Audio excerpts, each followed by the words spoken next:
Right now, as you watch this, there is a voice narrating your experience. It's commenting on these words. It's forming opinions. It's probably already decided something about where this is going. You think that voice is you. It isn't.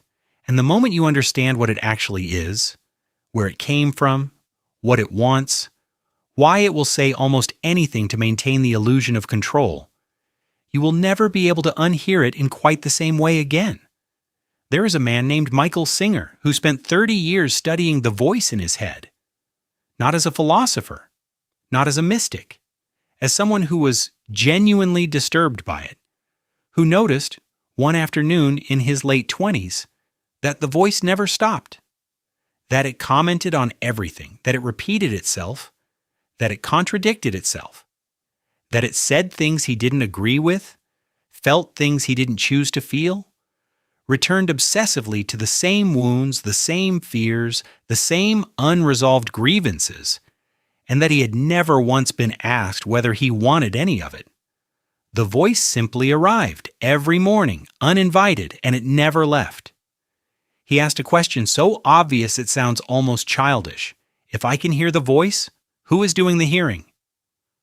That question unraveled everything.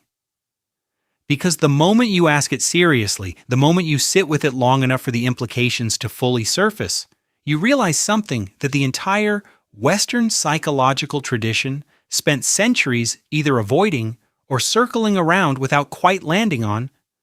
The voice is not the self. It is a tenant in the self. A very loud, very opinionated, very frightened tenant who has convinced you, through decades of uninterrupted narration, that they own the building. Here's where neuroscience enters the room. And it enters with something uncomfortable. The voice, what psychologists call the inner narrator or internal monologue, is generated primarily by the same network we encountered before, the default mode network, the brain's resting state system, the network that activates when you stop engaging with the world and turn inward. And researchers studying this network have found something that should fundamentally revise your relationship with your own thoughts. The voice is not reporting reality, it is constructing it. The inner narrator doesn't describe your experience the way a camera records a scene. It edits, it selects, it frames, it assigns meaning after the fact, and then presents that meaning to you as if it were simply what happened. As if interpretation and experience were the same thing. They are not. In a landmark study of split brain patients, people whose corpus callosum, the bridge between brain hemispheres, had been surgically severed, researchers discovered that the left hemisphere of the brain, which generates language and narrative, would confabulate explanations for actions the right hemisphere had performed without its knowledge. The right hand would do something. The left hemisphere, which controlled speech but had no access to why the right hemisphere made that choice, would invent a reason instantly, fluently, convincingly, and the patient had no idea they were making it up. They believed the story completely. This is where everything changes, because those weren't exceptional patients with exceptional neurological conditions. That is the baseline function of the narrating mind. The voice doesn't explain your behavior. It confabulates it. It reverse engineers reasons for decisions that were made before it was even consulted, and then presents those reasons to you as if they came first. Neuroscientist Benjamin Libet demonstrated this in the 1980s with an experiment that still disturbs researchers today.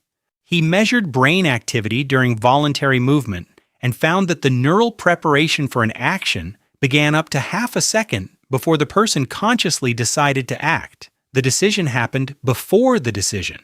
The voice claimed credit afterward. But that wasn't the worst part. The worst part is what the voice does when it isn't explaining the past. When the voice isn't narrating what already happened, it's doing one of two things. It's rehearsing the future, or it's replaying the past. Not usefully, not productively, compulsively. Research on mind wandering, the default state of the inner narrator when not focused on a task, shows that the content of spontaneous thought is negatively biased in almost everyone. The voice returns disproportionately to unresolved conflicts, social threats, potential failures, past embarrassments. It simulates worst-case scenarios with extraordinary vividness and almost no accuracy. It is, in the most clinical sense, a catastrophizing machine. And here's the part almost nobody talks about. You didn't build it. You didn't choose its content. You didn't decide its tone, whether it's cruel or kind, anxious or calm, relentlessly critical or occasionally gentle. The voice was installed. By the time you were old enough to examine it, it had already been running for years. It absorbed the voice of every authority figure who ever evaluated you, every parent whose approval you needed, every teacher, every peer, every cultural message about what kind of person you were supposed to be. It is a composite recording of everyone who ever told you who you are. And you have been mistaking it for your own opinion. The psychologist Ethan Kross spent years researching what he calls chatter, the relentless, often punishing inner monologue that hijacks attention and generates suffering with no external trigger. His findings were stark.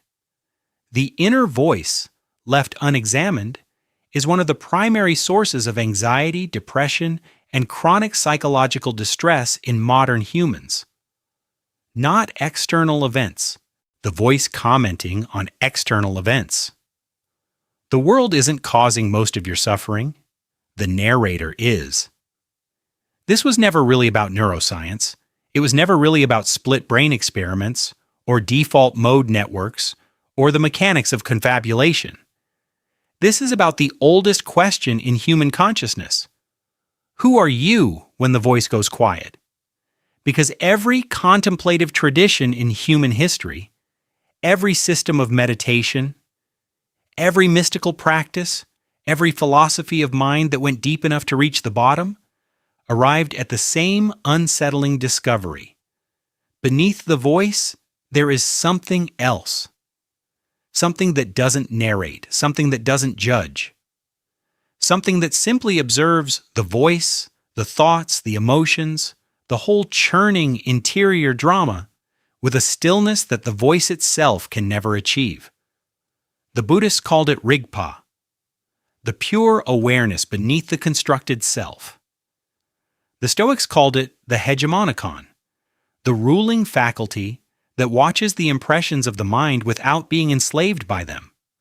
The Vedantic tradition called it the witness consciousness, the Atman, the thing that watches the watcher. They weren't describing a state you have to achieve.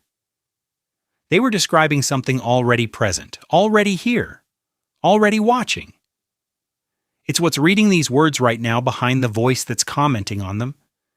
It's the silence between the sentences. It has no name. It needs none. It predates every story you've ever told about yourself, every identity you've ever constructed, every opinion the voice has ever formed and then revised and then formed again. It is what remains when you stop believing everything the voice says. And the tragedy of modern life, the particular madness of living inside an attention economy specifically engineered to keep the voice stimulated and reactive and loud, is that most people go their entire lives without ever finding it. Not because it's hidden, because the voice never stops long enough for them to notice it's not the only thing there. You are not your thoughts. You are not the voice that narrates your days and catastrophizes your nights and rehearses conversations that will never happen and replays moments that are 20 years gone. You are not the critic. You are not the commentary.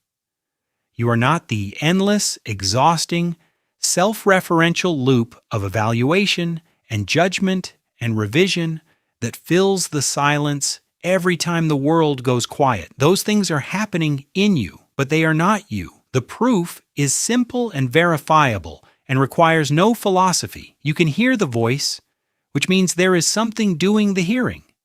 That thing, the awareness behind the narration, the silence behind the noise, The observer that has watched every version of you across every year of your life without ever itself changing.